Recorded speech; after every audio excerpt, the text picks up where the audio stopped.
नमस्कार दोस्तों, स्वागत है आपका मेरे चैनल कॉमिक्स लाइफ में। शुरू करते हैं अनिल मोहन जी द्वारा लिखा गया देवराज चौहान सीरीज का एक और मज़ेदार उपन्यास टंके की चोट पार्ट 4। अगर आप मेरे चैनल को सपोर्ट करना चाहते हैं तो सुपर थैंक्स के माध्यम से कर सकते हैं। अब आगे। सुधाकर नाइक ने कत्ल कर देने वाली निगाहों से चौबदार को देखा। चौबदार चेहरे पर अफसोस के भाव लिए खड़ा था। नाइक दांत भींचे कुर्सी से खड़ा हुआ और कमर पर हाथ बांधकर टहलते हुए सख्त स्वर में बोला, तुम्हारे लिए डूब मरने वाली बात है चौबदार। एक मामूली से पुलिस इंस्पेक्टर के हाथों मात खाकर आ गए। उसके लिए पहले तुमने गुसानी को भेजा, इंस्पेक्टर ने गुसानी को मार दिया। फिर तुमने अपने किसी बंदे को चुनकर भेजा पुलिस स्टेशन में, इंस्पेक्टर ने उसे भी खत्म कर दिया। उसके बाद तुम अपने 3 खतरनाक आदमियों को साथ लेकर इंस्पेक्टर से जा भिड़े। तुम्हारे तीनों आदमी इंस्पेक्टर ने मार दिए और तुम जान बचाकर भाग गए। मैं भागा नहीं नाइक साहब, चौबदार अपने शब्दों पर जोर देकर धीमे स्वर में कह उठा। जब उसके मरने की बारी आई तो वह जंगल में कहीं ऐसी जगह छिप गया कि मुझे ढूंढने पर भी नहीं मिला। और नहीं मिला तो तुम वापस आ गए? सुधाकर नाइक ने भिजे दांतों से कहा। चौबदार क्या कहता, तुम उसके न मिलने पर वापस नहीं आए, बल्कि इसलिए वापस आए कि तुम अकेले रह गए थे और इस बात का डर तुम्हारे मन में पैदा हो गया था कि कहीं वह इंस्पेक्टर तुम्हें खत्म न कर दे। यह बात नहीं। शट अप, नाइक दरिंदगी भरे स्वर में गुर्रा उठा। अपनी कमजोरी को छिपाने की कोशिश मत करो। चौबदार के चेहरे पर सख्ती उभरी। अपना चेहरा झुका लिया कि कहीं नाइक उसके चेहरे के भावों को न देख ले। गुस्से के भाव उसने अपने भीतर ही दबा लिए थे। अब मुझे लगता है कि तुम मेरे नाम का सहारा लेकर हर तरफ अपना दबदबा कायम किए हुए हो। तुम्हारे पास मेरे नाम के सहारे के अलावा और कुछ नहीं है। सुधाकर नाइक ने ठिठक कर कहर भरी नजरों से चौबदार को देखा। तुम खत्म हो चुके हो चौबदार, तुम अपनी काबिलियत खो चुके हो। ऐसा नहीं है नाइक साहब, मैं जो बात स्पष्ट हो चुकी है उसके लिए सफाई पेश करने की कोशिश मत करो। नाइक गुर्राया। अपनी कमजोरी को शब्दों के पीछे छिपाने की चेष्टा मत करो। मेरी निगाहों में वही काबिल इंसान है जो जिस काम के लिए निकलता है तो उसे पूरा करके लौटता है, जो सिर झुकाकर लौटे तुम्हारी तरह उसे तो। नाइक साहब, चौबदार ने सिर उठाया। उसका चेहरा शांत था। मैं जिस काम के लिए निकलता हूँ उसे पूरा करके ही लौटता हूँ। इस बार जो हुआ वह इस बार सुधाकर नाइक ने खा जाने वाली निगाहों से उसे देखा। इस बार ऐसा क्यों हुआ? चौबदार के पास जवाब 50 थे, लेकिन वह खामोश ही रहा। मैं बताता हूँ ऐसा क्यों हुआ। चौबदार फिर भी खामोश रहा। ऐसा इसलिए हुआ कि अब तुम्हारा ध्यान काम की तरफ न होकर उस लड़की ममता की तरफ हो गया है। उसकी वजह से तुम काम को ठीक तरह अंजाम नहीं दे पा रहे। यही वजह थी कि मैं तुम्हें उस लड़की के लिए मना करता रहा। उसने तुम्हें नाकारा बना दिया। उसके कारण मुझे भी नुकसान हो रहा है कि मेरा काम का आदमी बेकार होता जा रहा है। बेकार आदमी दोबारा से फिर? चौबदार ने कान की लौ मसली। निगाह नाइक पर थी। ऐसी बात नहीं है नाइक साहब। चौबदार की आवाज में विरोध के भाव थे। ममता के कारण कुछ भी नहीं हुआ। एक बार अगर मैं काम को अंजाम दिए बिना वापस आ गया तो दूसरी बार भी ऐसा हो सकता है, नाइक ने खा जाने वाली स्वर में कहा। चौबदार की आंखों में क्रोध के भाव उभरे। उसने पुनः कान की लौ मसली। अगर इन्हीं हरकतों के साथ तुम मेरे साथ जुड़े रहे तो मुझे बर्बाद करके रख दोगे। और सुधाकर नाइक के चेहरे पर मौत ने उछाल मारी। मैं किसी भी हालत में बर्बाद नहीं होना चाहता, बेशक इसके लिए मुझे दूसरों को ही बर्बाद क्यों न करना पड़े। तुम्हें भी चौबदार? चौबदार के चेहरे पर पहले वाले भाव ही मौजूद रहे। कुछ पलों के लिए उनके बीच चुप्पी सी व्याप्त रही। इस दौरान नाइक ने अपने पर काबू पाया, सिगरेट सुलगाई और कुर्सी पर बैठते हुए इंटरकॉम का बटन दबाया। प्रेमलाल? Yes sir. देवराज चौहान को लेकर आओ। जी। नाइक ने चौबदार को देखा। होश में रहकर काम करो चौबदार, उस लड़की से मिलना बंद कर दो। नाइक का स्वर अब सामान्य था। जी, चौबदार ने भावहीन स्वर में कहा और कान की लौ मसली। चौबदार के चेहरे पर तो खास भाव नहीं थे, परंतु उसकी आंखों में नाइक के प्रति नापसंदगी के भाव उभरे पड़े थे। प्रेमलाल ने देवराज चौहान के साथ भीतर प्रवेश किया। देवराज चौहान का चेहरा सपाट था, आंखों में गुस्सा भरा हुआ था, होठ नीचे हुए थे। उसके दोनों हाथ अभी भी पीछे की तरफ करके हथकड़ी में बंधे रखे थे। नाइक ने देवराज चौहान को देखा, फिर कश देकर सिगरेट ऐश ट्रे में मस दी। चौबदार की निगाह भी देवराज चौहान पर जा टिकी। कैसा लग रहा है देवराज चौहान? नाइक शांत भाव में मुस्कुराया। देवराज चौहान की सिकुड़ चुकी निगाह नाइक पर जा टिकी। तुम सुधाकर नाइक हो?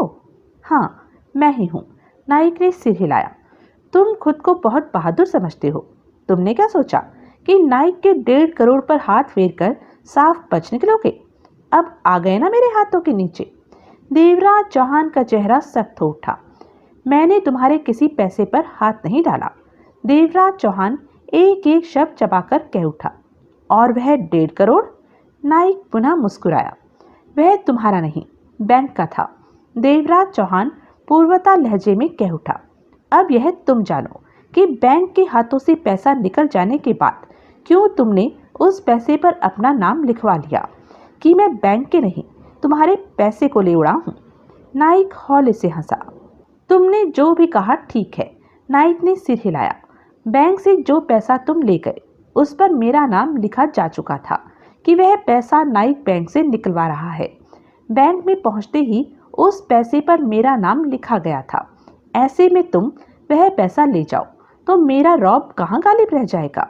हर कोई यही कहेगा कि देवराज चौहान उस पैसे को ले गया है जो नाइक का है।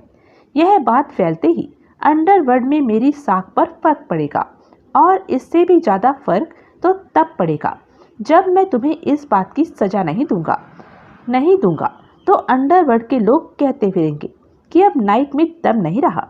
देवराज चौहान ने नाइक के मुंह पर तमाचा मारा और बच निकला। देवराज चौहान के दांत खिंच गए। यह तुम्हारा मामला है कि कौन तुम्हारे बारे में क्या सोचता है। मैं तुम्हारे रास्ते में नहीं आया। मैंने बैंक का पैसा लूटा है, तुम्हारा नहीं। यह बात तुम बखूबी जानते हो। देवराज चौहान ने सख्त स्वर में कहा। जानता हूँ, लेकिन दिक्कत यह है कि दूसरे लोगों को कौन समझाए। अब तुम ही बताओ, किसी जवान खूबसूरत लड़की को गुंडे उठा कर ले जाए, 6-8 घंटे वह गुंडों के पास रहकर आ जाए, बेशक उसे उठाने वाले उसकी पूजा करते रहे हों, किसी ने उसे छुआ भी ना हो, तब भी लोग उसके बारे में क्या कहेंगे? यही ना कि उसे उठाने वालों ने उस लड़की को तबीयत से इस्तेमाल किया होगा। वह लड़की लाख अपनी सफाई पेश कर ले, लेकिन कोई भी उसकी बात सच नहीं मानेगा। बस यही बात मेरे साथ है। मैं किसी को भी कितना भी कह लूं कि देवराज चौहान ने जो पैसा लूटा था वह मेरा नहीं, बैंक का था, कोई भी इस बात को नहीं मानेगा, बल्कि पीठ पीछे लोग यही कहेंगे कि नाइक डरता है देवराज चौहान से, तभी ऐसा कह रहा है। देवराज चौहान के दांत खिंचे रहे। तुम अच्छी तरह जानते हो कि अंडरवर्ल्ड की दुनिया कैसी है। यहाँ सिर्फ उसी को सलाम होता है जिसकी गर्जना सबसे तेज हो, और मैं अपनी गर्जना को कम नहीं होने देना चाहता। मैं जानता हूँ, जहाँ भी मैं कमजोर हुआ वहीं मेरे दुश्मनों के सिर उठने शुरू हो जाएंगे। ऐसे में मैं किस किस के सिर को काटता फिरूंगा। 2 पल के लिए वहाँ गहरी खामोशी छा गई। तुम मेरे रास्ते में नहीं आए, इसके बावजूद तुम्हें सजा देना जरूरी हो जाता है। दूसरों को दिखाने के लिए ही सही, लेकिन सजा देना जरूरी है ताकि सबको अपने सलामत वजूद का एहसास दिला सकूं। देवराज चौहान की आंखों में सुर्खी चमकी। नाइक ने सिगरेट सुलगाकर कश लिया। लेकिन मैं तुम्हें बहुत मामूली सजा दूंगा, मामूली सी। नाइक मुस्कुराया। तुम मेरा छोटा सा काम करोगे। छोटा? एक पुलिस इंस्पेक्टर है, इंस्पेक्टर बिहानी। तुम उसे मेरी तरफ से खत्म करोगे। देवराज चौहान के कुछ कहने से पहले ही चौबदार कह उठा। नाइक साहब, वह मेरे हिस्से का काम है, उसे मैं। खामोश रहो। नाइक ने कठोर निगाहों से उसे देखा। तुम उससे हार कर आ चुके हो। वह एक बार ऐसा हो गया, लेकिन अब जुबान बंद कर लो। नाइक के होठों से गुर्राहट निकली। चौबदार ने फौरन होठ खींच लिए। नाइक के प्रति आंखों में छाई नापसंदगी और गहरी हो गई। मुंह दूसरी तरफ फेर कर वह कान की लौ मसलने लगा। नाइक की निगाह पुनः देवराज चौहान पर टिकी। वह मुस्कुराया। कितनी मामूली सी सजा तुम्हें दे रहा हूं देवराज चौहान। तुम्हारी दादागिरी में डूबी सजा में दो बातें सामने आती हैं और वह दोनों बातें ही मैंने कभी नहीं की। देवराज चौहान ने सुर्ख आंखों से नाइक को देखा। पहली तो यह कि मैं कोई भी काम किसी के दबाव में आकर नहीं करता, जो करता हूँ अपनी मर्जी से करता हूँ। और दूसरी बात यह है कि मैं कभी भी पुलिस वालों की हत्या नहीं करता। नाइक के होठों पर तीखी मुस्कान उभरी। सोच लो देवराज चौहान, मामूली सी सजा है, इसमें तुम्हारी इज्जत भी बची रह जाएगी और मेरी भी। कहीं ऐसा ना हो कि मुझे तुम्हारे लिए कोई ऐसी सजा चुननी पड़े कि। सुधाकर नाइक, देवराज चौहान एक एक शब्द चबाकर कह उठा। इस समय मैं तुम्हारे कब्जे में हूँ। तुम जो भी चाहो वही कर सकते हो, लेकिन जो भी करोगे वह गलत होगा, क्योंकि मैंने ऐसा कोई काम नहीं किया कि तुम्हें मेरे साथ बुरा सलूक करना पड़े। महज अपनी दादागिरी की खातिर तुम्हें सजा तो मिलेगी ही, इसके बिना तुम्हें छुटकारा नहीं मिल सकता, नाइक ने स्पष्ट कहा। देवराज चौहान की आंखों में दरिंदगी नाचने लगी। नाइक ने कष्ट लेकर देवराज चौहान को देखा। तो तुम उस पुलिस वाले की हत्या करके अपनी सजा पूरी नहीं करोगे? नहीं। देवराज चौहान की आवाज में खूंखारता सिमट आई थी। सुधाकर नाइक ने देवराज चौहान को घूरते हुए हौले से सिर हिलाया। दूसरी सजा सुनकर तुम्हें तकलीफ हो सकती है देवराज चौहान। तकलीफ तो मुझे यह महसूस करके भी हो रही है कि बिना वजह तुमने मुझे पकड़कर यहाँ खड़ा कर रखा है, देवराज चौहान ने सुलगते स्वर में कहा। इसलिए तुम मेरी तकलीफ की फिक्र न करते हुए अपनी बात जारी रखो, क्योंकि इस वक्त मेरी कही कोई भी बात तुम्हें समझ नहीं आएगी। नाइक की आंखें सिकुड़ी, परंतु होठों पर कड़वी मुस्कान आ गई। तुम्हारा इस तरह बोलना तुम्हें नुकसान भी दे सकता है। मैं तुम्हें खत्म करके तुम्हारी लाश को सड़क पर फेंक सकता हूँ और तुम्हारी लाश देखकर पुलिस वाले खुश होंगे कि देवराज चौहान नाम की सिरदर्दी से पीछा छूटा, नाइक ने शब्दों को चबाकर कहा। देवराज चौहान का चेहरा सुलग उठा। एकाएक नाइक व्यंग भरे अंदाज में हंस पड़ा। बात को समझ जाते हो, समझदार हो। चौबदार? जी। चौबदार एकाएक सतर्क सा हो उठा। अंडरवर्ल्ड में डंके की चोट पर ऐलान कर दो कि देवराज चौहान ने हमारा जो 1.5 करोड़ रुपया लूटा वह अनजाने में लूटा। देवराज चौहान को नहीं मालूम था कि वह रुपया नाइक का था। देवराज चौहान से अनजाने में हुई गलती की वजह से उसे जान से न मारकर सुधाकर नाइक देवराज चौहान को 6 महीने के लिए मुंबई से बाहर रहने का हुक्म देता है।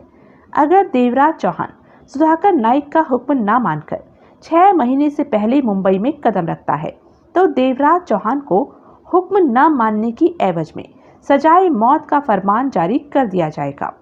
नाइक की आवाज में मौत से लिपटे सर्द भाव थे।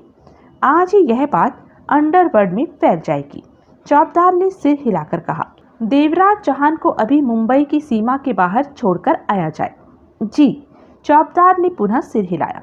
देवराज चौहान की सुरखती निगाह सुधाकर नाइक पर थी। उसकी आंखों के भावों को पहचान कर नाइक हौले से हंसा। मजा आया देवराज चौहान?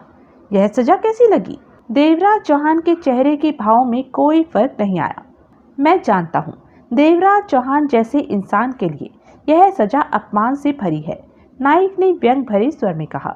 देवराज चौहान इस सजा को मानता है तो यह उसके लिए नाक कटवाने वाली बात होगी। अगर नहीं मानता तो मेरे हाथों मरेगा। देवराज चौहान की आंखों में ठंडे भाव नाचने लगे थे। मैं जानता हूँ। नाइक के चेहरे पर कहर के भाव उभरे। देवराज चौहान उसे देखता रहा। मैं जानता हूँ तुम मेरी सजा को पसंद नहीं करोगे और मानोगे भी नहीं। मैं जानता हूँ, इसी वजह से मुझे जल्दी ही तुम्हारी मौत का हुक्म देना पड़ेगा। जानता हूँ, सब जानता हूँ, और सब कुछ जानते हुए भी मैं अभी तुम्हें मौत नहीं दे रहा, जान बचाने का एक मौका दे रहा हूँ। क्यों? जानते हो क्यों? देवराज चौहान फिर भी कुछ नहीं बोला। इसलिए कि मैं जानता हूँ मैं तुम्हें आसानी से मसल सकता हूँ। मेरी ताकत के सामने तुम नहीं ठहर सकते, आज भी नहीं ठहर सकते और आने वाले कल में भी नहीं ठहर सकते। इसलिए तुम्हें मौत देने की जल्दी नहीं है मुझे। थोड़ा सा खेल खेल लेते हैं, मौत के खेल का कभी कभी मजा लेना चाहिए ना। जरूर लेना चाहिए, देवराज चौहान ने नाइक की आंखों में झांकते हुए कहा। तभी तो ले रहा हूँ। नाइक हंसा, फिर फौरन ही अपनी हंसी रोकी। चौबदार जी, ले जाओ देवराज चौहान को, इसे मुंबई की सीमा से बाहर छोड़ दो। चौबदार ने कदम उठाए और देवराज चौहान के पास पहुंचा। चलो। देवराज चौहान ने नाइक पर से निगाह हटाकर चौबदार को देखा, फिर हौले से सिर हिलाया। उसके बाद चौबदार देवराज चौहान को लेकर बाहर निकल गया। नाइक ने प्रेमलाल को देखा। तुम ममता को जानते हो, जो आजकल चौबदार के सिर पर सवार है? जानता तो नहीं, लेकिन नाम सुना है। प्रेमलाल शांत स्वर में बोला। कहाँ रहती है, नहीं मालूम? नहीं। प्रेमलाल के चेहरे पर कोई भाव नहीं था। उस लड़की की वजह से चौबदार लापरवाही करने लगा है, काम को ठीक तरह से अंजाम नहीं देता। ऐसा होता रहा तो चौबदार मेरा नाम मिट्टी में मिला देगा। प्रेमलाल खामोश रहा। मैं तुम्हें ममता नाम की उस लड़की का पता बताता हूँ। अपने किसी भरोसे के आदमी को उसकी निगरानी पर लगा दो। मुझे बराबर खबर मिलती रहे कि चौबदार कब कब उस लड़की से मिलता है। सुधाकर नाइक ने सपाट स्वर में कहा और ममता का पता बता दिया। मैं अभी इंतजाम करता हूँ। यह बात चौबदार को पता नहीं चले। नाइक के स्वर में सख्ती आ गई। प्रेमलाल ने फौरन सहमति में सिर हिला दिया। इंस्पेक्टर रतनलाल बिहानी की आंखें सिकुड़ गई। कुछ दूर रहकर भरी पूरी सड़क पर एक तरफ कार खड़ी किए भीतर बैठा वह उस इमारत पर निगाह रख रहा था जो नाइक के ऑफिस के रूप में जानी जाती थी, जहां से नाइक अपने सफेद काले धंधों की कमान संभालता था। बिहानी को वहां मौजूद हुए 1-1.25 घंटा ही हुआ था कि उसने इमारत के सदर द्वार से चौबदार को बाहर निकलते देखा। उलझन में फंसने वाली बात यह थी कि साथ में जो था उसकी पहचान वह बैंक के मैनेजर के केबिन में अखबारी तस्वीर देखकर देवराज चौहान के रूप में कर चुका था। देवराज चौहान का चौबदार के साथ होना ही उलझन वाली बात थी। दूसरे ही पल बिहानी ने महसूस किया कि देवराज चौहान के दोनों हाथ पीठ की तरफ हैं। धीरे धीरे बिहानी का शक यकीन में बदला कि उसके हाथ पीठ की तरफ करके बांध रखे हैं। मामला क्या है? बिहानी का दिमाग तेजी से चलने लगा। वह काफी दूर था और उसके देखते ही देखते चौबदार और देवराज चौहान कार में बैठे। जाने कहां से 2 आदमी आकर कार की पिछली सीट पर बैठ गए। चौबदार ने कार आगे बढ़ा दी।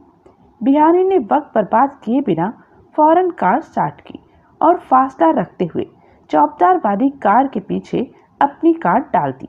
चौबदार की कार कुछ ही पलों में सड़क पर दौड़ रही थी। कार में बैठे देवराज चौहान के हाथ पीठ पीछे की तरफ बंधे थे, जिससे उससे टेक लगाने में परेशानी हो रही थी। उसने चौबदार को देखा।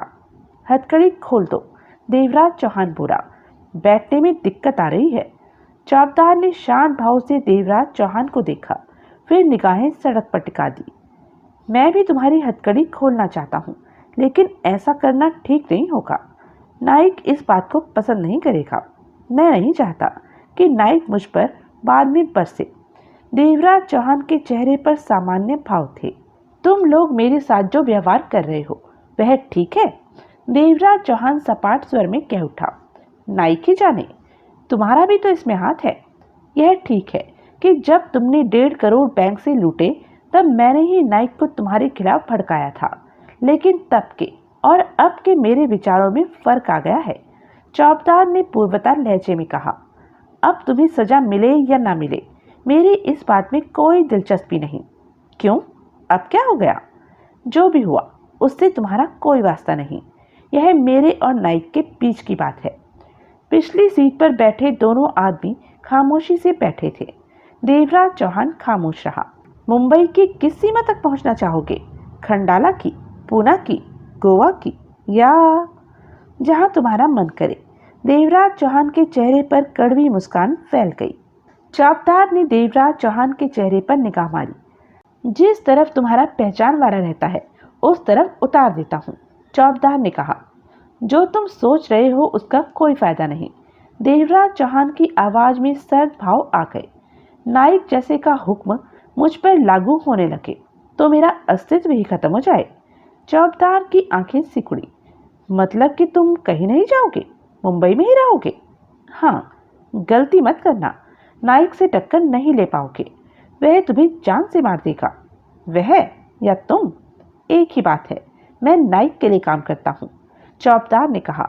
अगर तुमने वापस मुंबई में पलटने की कोशिश की तो यकीनन तुम्हारे हक में बुरा होगा देवराज चौहान। देवराज चौहान के चेहरे पर दरिंदगी के भाव उभरे। नाइक ने अपनी दादागिरी कायम करते हुए मुझे सजा दी, जिसका मैं हकदार हूं ही नहीं। मैंने उसके खिलाफ कुछ नहीं किया। वह अपनी ऐसी नाक को बचाने की कोशिश में है जो कटी ही नहीं। मुझ पर अपना हुक्म चलाकर दूसरों के सामने अपना घमंड से भरा सिर ऊंचा करना चाहता है। किसी की गलत बात में कभी नहीं बर्दाश्त करता। मेरे से उलझने की अपेक्षा नाइक अपने काम से मतलब रखता तो ठीक रहता। चौबदार ने होठ सिकोड़ कर देवराज चौहान को देखा। बहादुरी से भरी यह बात नाइक के सामने क्यों नहीं कही? नाइक के सामने मुंह खोलता तो वह मेरी भारी बेवकूफ़ी होती। वह अपनी ताकत के नशे में चूर है और तब मैं उसके सामने कुछ न कर पाने की स्थिति में खड़ा था। तुम मुझे मुंबई की सीमा से बाहर छोड़ दोगे, उसके बाद मैं कुछ भी करने के लिए आज़ाद हूँगा। तुम्हारी इस बात पर मैं तुम्हें शूट कर सकता हूँ? नहीं कर सकते। नाइक ने जो कहना था कह चुका। तुम तब तक कुछ नहीं कर सकते जब तक मैं मुंबई की सीमा से निकलकर वापस मुंबई में कदम नहीं रखता। देवराज चौहान का स्वर सख्त हो उठा था। और मैं रखूंगा, तब वह तुम्हें मेरे पास भेजेगा। चौबदार के होठों पर अजीब सी मुस्कान उभरी, परंतु वह खामोश रहा। नाइक ने कहा था कि डंके की चोट पर अंडरवर्ल्ड में मुझे दी गई सजा का ऐलान कर देना, और यह डंका तुम कब बजाओगे? देवराज चौहान के जबड़ों में कसाव था। अंधेरा होने तक यह खबर अंडरवर्ल्ड में फैल जाएगी, चौबदार ने कहा। तो मेरी भी सुन लो, देवराज चौहान दरिंदगी भरे स्वर में कह उठा। कल मैं वापस मुंबई में जाकर ऐसा डंका बजाऊंगा कि सबको मालूम हो जाएगा कि नाइक की बात ना मानते हुए देवराज चौहान ने वापस मुंबई में कदम रख दिया है। तुम्हारे लिए मौत का खतरा पैदा हो जाएगा, चौबदार शांत स्वर में बोला। देवराज चौहान ने चौबदार के चेहरे पर निगाह मारी। तुम मेरे साथ इतनी नरमी से पेश क्यों आ रहे हो? देवराज चौहान की आंखें सिकुड़ चुकी थी। तुम्हारे और नाइक के बीच की बात है, मेरा इससे कोई मतलब नहीं। ऐसा कहकर तुम नाइक के प्रति वफादारी से काम नहीं ले रहे हो। पता नहीं मैं क्या कर रहा हूँ और क्या नहीं, चौबदार ने शांत स्वर में कहा। सड़क के किनारे लगे बोर्ड पर लिखा था, धन्यवाद, मुंबई पुनः आपके आगमन की प्रतीक्षा में। यहाँ मुंबई की सीमा समाप्त होती है। चौबदार ने कार रोकने के पश्चात जेब से चाबी निकालकर देवराज चौहान के हाथों में बंधी हथकड़ी खोली तो देवराज चौहान कलाइयां मसलने लगा। उसके होठ पिंचे हुए थे, चेहरे पर कठोरता के भाव स्पष्ट नजर आ रहे थे। चौबदार हथकड़ी सीट पर रखते हुए बोला, वह सामने सिर्फ 50 गज आगे उस बोर्ड के पार मुंबई की सीमा समाप्त हो जाती है। उतरो और उस बोर्ड को पार कर जाओ, मेरी ड्यूटी पूरी हो जाएगी। देवराज चौहान ने सिगरेट निकाली और सुलगाते हुए सामने देखा। एकाएक उसके चेहरे पर जहरीली मुस्कान उभरती चली आई। कश लेकर उसने चौबदार के चेहरे पर निगाह मारी। पढ़ना जानते हो ना? देवराज चौहान का स्वर कड़वा था। चौबदार ने प्रश्न भरी निगाहों से उसे देखा। उस बोर्ड पर मोटे मोटे शब्दों में लिखा है, मुंबई पुनः आपके आगमन की प्रतीक्षा में। चौबदार की आंखें सिकुड़ गई। मतलब कि तुम 6 महीने से पहले मुंबई में कदम रखोगे? कल, देवराज चौहान ने खतरनाक अंदाज में कहा। आज का दिन नाइक का, वह जितना डंका बजाना चाहता है बजा ले। कल का दिन मेरा होगा। मैं कल किसी भी वक्त मुंबई में कदम रख दूंगा। चौबदार के होठ खिंच गए। तुम बच्चे नहीं हो कि तुम्हें समझाया जाए। देवराज चौहान हो, अपना अच्छा बुरा बखूबी जानते हो। जो ठीक समझो वही करो। कार से निकलो और उस बोर्ड को पार कर जाओ। चौबदार की आवाज सख्त हो गई। देवराज चौहान कार का दरवाजा खोलते हुए बाहर निकलते हुए कह उठा, नाइक से बोलना, कल मैं वापस मुंबई में आ रहा हूँ। कहने के साथ ही कार से निकलकर देवराज चौहान आगे बढ़ गया। देखते ही देखते वह बोर्ड को भी पार करके मुंबई की सीमा से बाहर निकलकर आगे बढ़ता चला गया। एक बार भी देवराज चौहान ने पीछे मुड़कर नहीं देखा। कार की पिछली सीट पर बैठे दो दादाओं में से एक बोला, इसका दिमाग तो नहीं खराब हो गया जो नाइक साहब के खिलाफ चलने को कह रहा है। दिमाग तो देवराज चौहान का भी ठीक है और नाइक का भी, लेकिन वक्त किसका खराब है यह तो आने वाला वक्त ही बताएगा। चौबदार ने दांत भींचकर कार स्टार्ट की और स्टीयरिंग घुमाते हुए कार को वापस लिया और तेजी से आगे बढ़ा दी।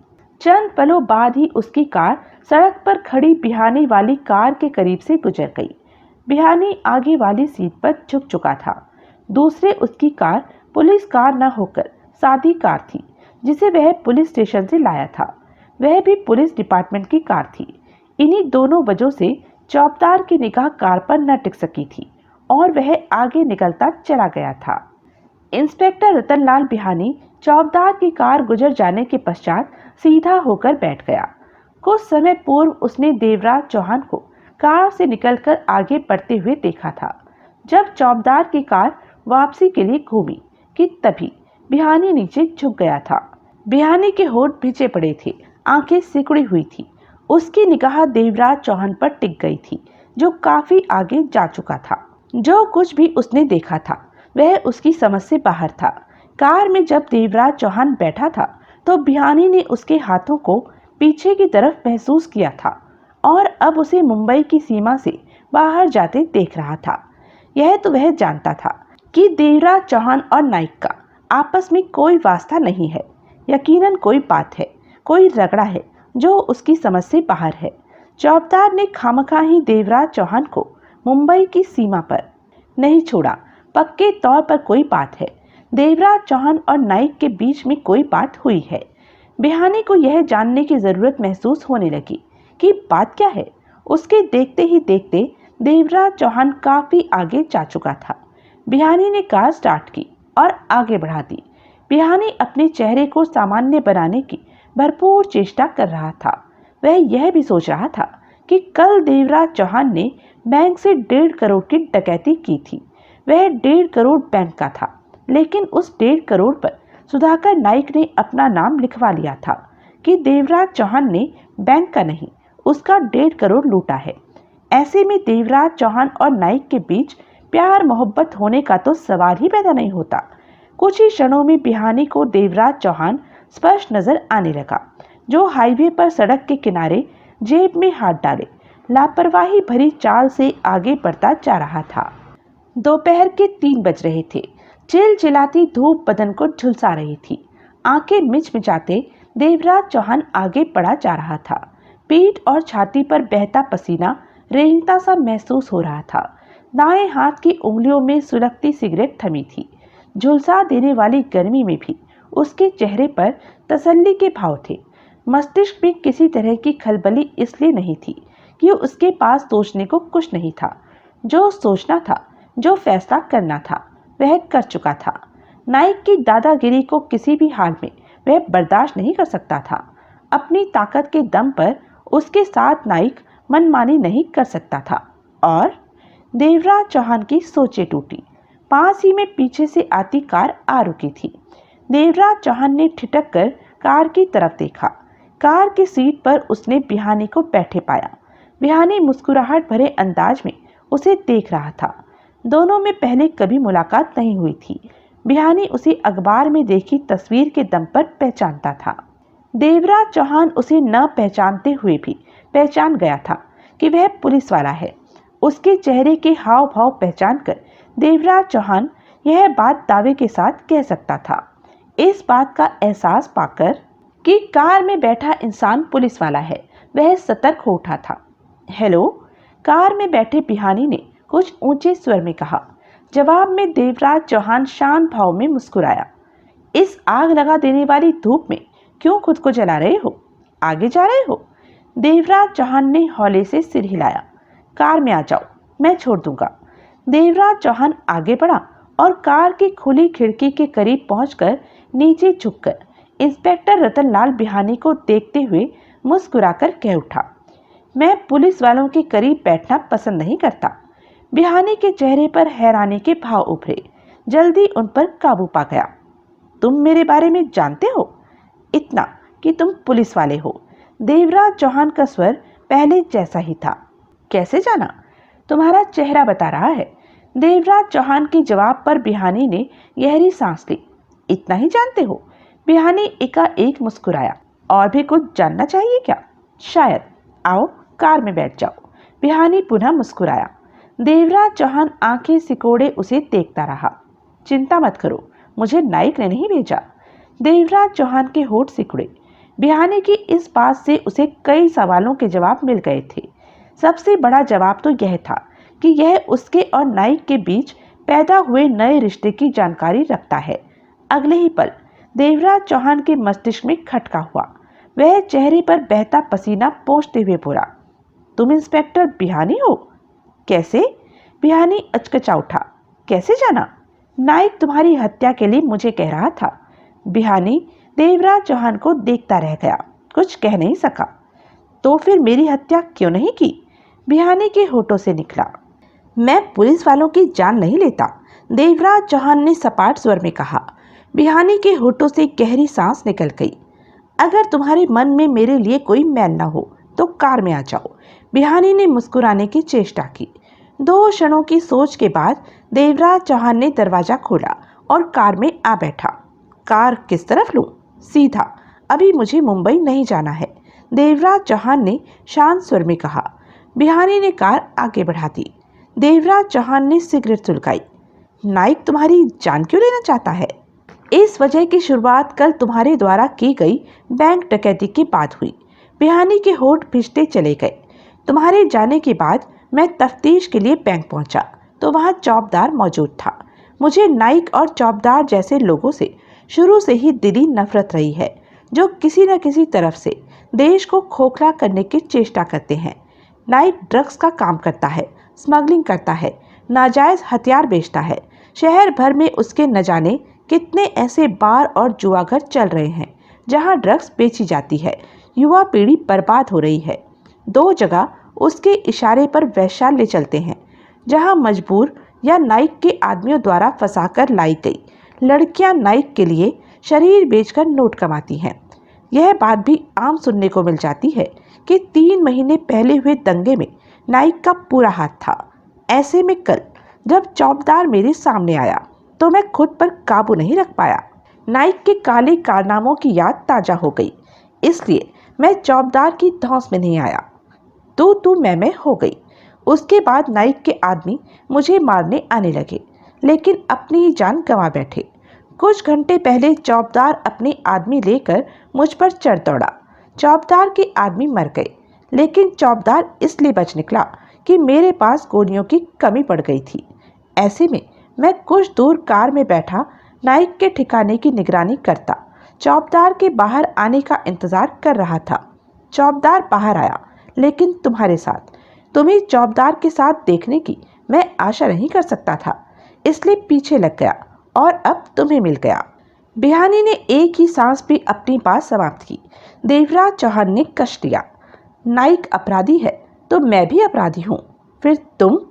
नाइक और तुम में बहुत फर्क है। बिहानी स्टीयरिंग पर हाथ मारकर बोला। तुम पैसे के लिए डकैतियां करते हो, जबकि वह देश की जड़ें खोखली कर रहा है, युवा वर्ग को तबाह कर रहा है। लोग आपस में लड़ें, खून खराबा हो, इसके लिए वह दूसरे देशों से हथियार मंगवाकर यहाँ ऊंचे दामों में बेचता है। वह जो भी करता है सारा कुछ सिरे से ही गलत है। देवराज चौहान कुछ नहीं बोला। बिहानी के दांत भिजे हुए थे। कार सामान्य गति से आगे बढ़ रही थी। कुछ देर बाद बिहानी ने ही चुप्पी तोड़ी। तुम्हारी नाइक के साथ क्या बातचीत हुई? बिहानी ने देवराज चौहान को देखा।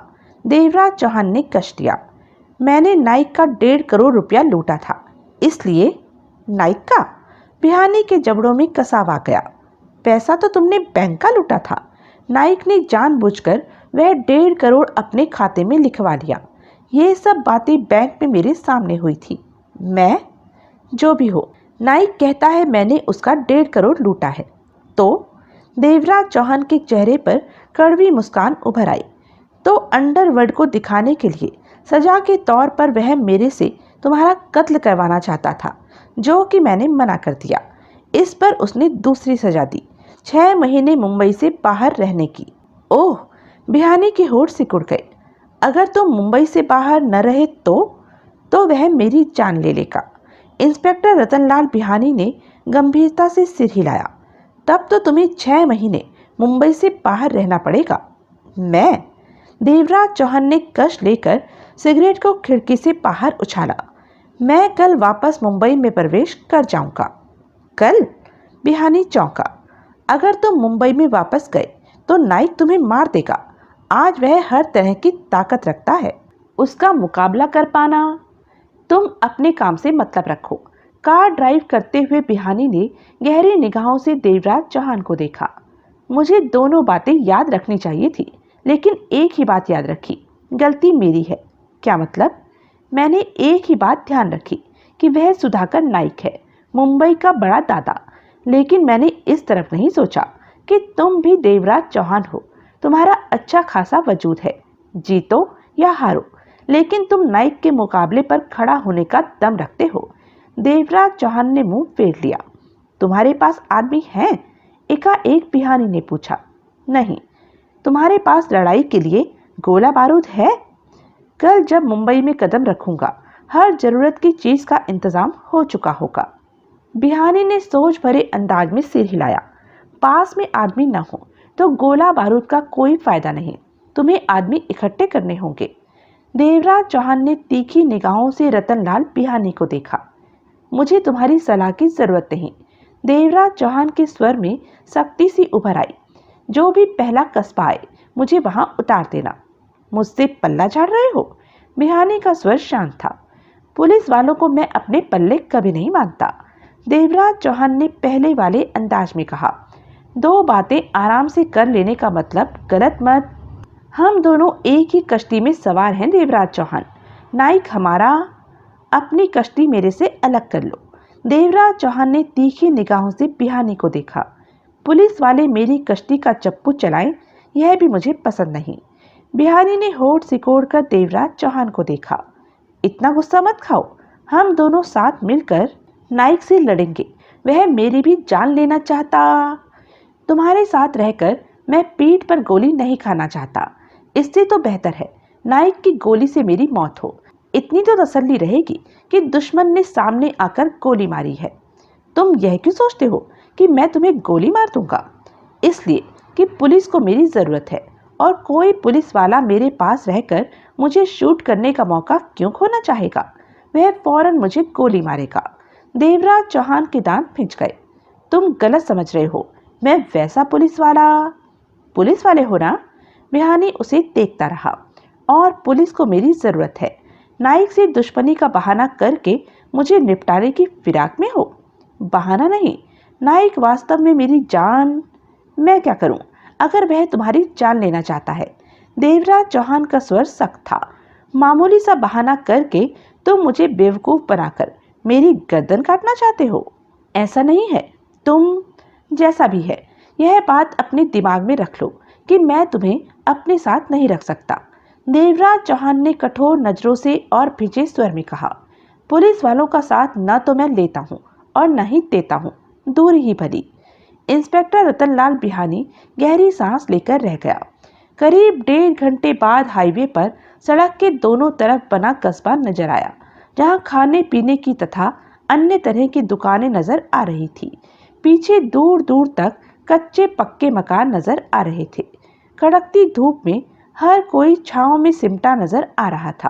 कार रोक दो, देवराज चौहान ने सपाट स्वर में कहा। बिहानी ने सड़क के किनारे कार रोक दी। देवराज चौहान ने दरवाजा खोला। बाहर निकलकर जाने लगा तो बिहानी ने टोका। धन्यवाद, शुक्रिया, थैंक्स, कुछ तो कह दो। इस गर्म दोपहरी में मैंने तुम्हें इतनी लंबी लिफ्ट दी है, 2 भले शब्द तो कह दो। बिहानी मुस्कुराकर बोला। देवराज चौहान ने बिहानी को घूरा, फिर दरवाजा बंद करते हुए बिना कुछ कहे उस तरफ बढ़ गया जहां STD का बोर्ड लगा नजर आ रहा था। इस बात के प्रति वह सावधान था कि कहीं पीछे से इंस्पेक्टर कोई गड़बड़ न कर दे। इंस्पेक्टर बिहानी कार में बैठे होठ सिकोड़े देवराज चौहान को देखे जा रहा था। उसे देवराज चौहान के मजबूत कंधे की सख्त जरूरत थी, ताकि कंधे पर बंदूक रखकर नाइक का निशाना ले सके। क्योंकि उसे इस बात का बखूबी एहसास था कि लोहे को लोहा ही काट सकता है। वह नाइक का मुकाबला नहीं कर सकेगा। देर सबेर नाइक के आदमी उसे खत्म कर देंगे। जबकि देवराज चौहान खुद अंडरवर्ल्ड का थंब था और नाइक जैसों से कैसे निपटा जा सकता है देवराज चौहान बखूबी जानता था। परंतु दिक्कत यह आ रही थी कि उसके पुलिस वाला होने के कारण देवराज चौहान उसकी परछाई से भी दूर रहना चाहता था। जबकि इन हालात में उसे देवराज चौहान जैसे इंसान की सख्त जरूरत थी। बिहानी समझ नहीं पा रहा था कि देवराज चौहान को कैसे विश्वास दिलाए कि वह साफ मन से नाइक के खिलाफ उसका साथ देना चाहता है, उसे कोई धोखा नहीं देना चाहता। देवराज चौहान ने एसटीडी बूथ से जगमोहन से बात की। इस दौरान हर पल उसकी निगाह इंस्पेक्टर बिहानी पर रही, जो कार में बैठा इस तरफ ही देख रहा था। हेलो, जगमोहन की आवाज कानों में पड़ते ही देवराज चौहान बोला, कैसे हो? ठीक हूँ। नाइक ने तुमसे क्या बात की? जगमोहन की व्याकुल आवाज कानों में पड़ी। मैं ठीक हूँ, चिंता करने की जरूरत नहीं। कुछ काम सुनो जो तुम्हें करने हैं। क्या? सबसे पहले वह बंगला छोड़ दो। और बात क्या है? जगमोहन का बेचैनी भरा स्वर आया। कोई गड़बड़ हो गई है क्या? ऐसा ही समझो। तुम? हुआ क्या? फोन पर नहीं बताया जा सकता। कहाँ से बोल रहे हो? मुंबई के बाहर से। देवराज चौहान के होठों पर अजीब सी मुस्कान उभरी। चंद पलों की चुप्पी के बाद जगमोहन की अजीब सी आवाज आई। बाहर कहाँ से? बाहर कैसे? अभी मैं तुम्हें इस बात का जवाब नहीं दे सकता। अब मेरी बात सुनोगे? हाँ। इस बार जगमोहन का स्वर शांत था। सबसे पहले बंगला छोड़ दो और वह 1.5 करोड़, उसे भी साथ ले जाना। ठीक है। किसी खास जगह जाना है या? तुम सोहन लाल के पास पहुंच जाना, मैं वहीं मिलूंगा। ठीक है। नाइक से लड़ाई लड़ने के लिए कैसे कैसे हथियारों और बारूद की जरूरत पड़ेगी, समझते हो? नाइक से? जगमोहन की आवाज में हैरानी आई। नाइक से झगड़ा हो गया है? ऐसा ही समझो। झगड़े की सही शक्ल कल से नजर आएगी। देवराज चौहान ने शांत स्वर में कहा। तुम हर तरह के हथियारों का इंतजाम करके रखना। अच्छा। इसके साथ ही नाइक के कारोबार, उसके ठिकानों, कामों यानी कि हर तरह की जानकारी अता पता मालूम करो। कोशिश करना कि कल तक यह सब मालूम कर लो। कर लूंगा। कल सोहन लाल के यहाँ मुलाकात होगी। तुम बैंक वाला 1.5 करोड़ लेकर अभी सोहन लाल के यहाँ चले जाओ। कहने के साथ ही देवराज चौहान ने रिसीवर रखा, एसटीडी वाले को पैसे दिए और बाहर आकर ठिठकते हुए सिगरेट तुलकाई और सामने सड़क के किनारे खड़ी कार पर निगाह मारी, जिसमें ड्राइविंग सीट पर बैठा बिहानी उसे ही देख रहा था। देवराज चौहान ने उस पर से निगाह हटाई और कुछ फासले पर मौजूद चाय की दुकान की तरफ बढ़ गया, जो कि छोटे से पक्के कमरे में थी, परंतु बैठने की जगह दुकान से बाहर 2 पेड़ों की छाया में थी, जहां बेंच और टूटी फूटी पुरानी कुर्सियां मौजूद थी। देवराज चौहान ने ठीक से नजर आने वाली कुर्सी संभाली और चाय वाले को इशारे से चाय बनाने को कहकर कष्ट लेते हुए दूसरी तरफ निगाह मारी तो बिहानी को इसी तरफ आते पाया। देवराज चौहान के चेहरे पर हल्की सी सख्ती उभरी। उसकी निगाह बिहानी पर ही टिकी रही। बिहानी करीब आया। दोनों की निगाहें मिली तो बिहानी मुस्कुराकर दूसरे पेड़ के पास पहुंचा और कुर्सी पर बैठते हुए चाय वाले से बोला, उस्ताद बढ़िया चाय बनाना, जयपुर जैसी। वहां तो मजा आ जाता था चाय पीने का। कहने के साथ ही बिहानी ने देवराज चौहान पर निगाह मारी। कष्ट लेते देवराज चौहान उसे ही देखे जा रहा था। बिहानी पुनः मुस्कुराया। देवराज चौहान ने उंगली से उसे पास आने का इशारा किया। बिहानी फौरन अपनी जगह से उठा और देवराज चौहान के पेड़ के नीचे पड़ी कुर्सी पर आ बैठा। मैं जानता था तुम, इंस्पेक्टर बिहानी ने कहना चाहा। तुम कुछ नहीं जानते, देवराज चौहान ने उसकी आंखों में देखते हुए दरिंदगी भरे स्वर में कहा।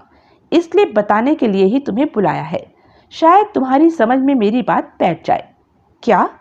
मैंने कहा था कि मैं पुलिस वालों की हत्या नहीं करता। हाँ, कहा था। बिहानी ने सिर हिलाया।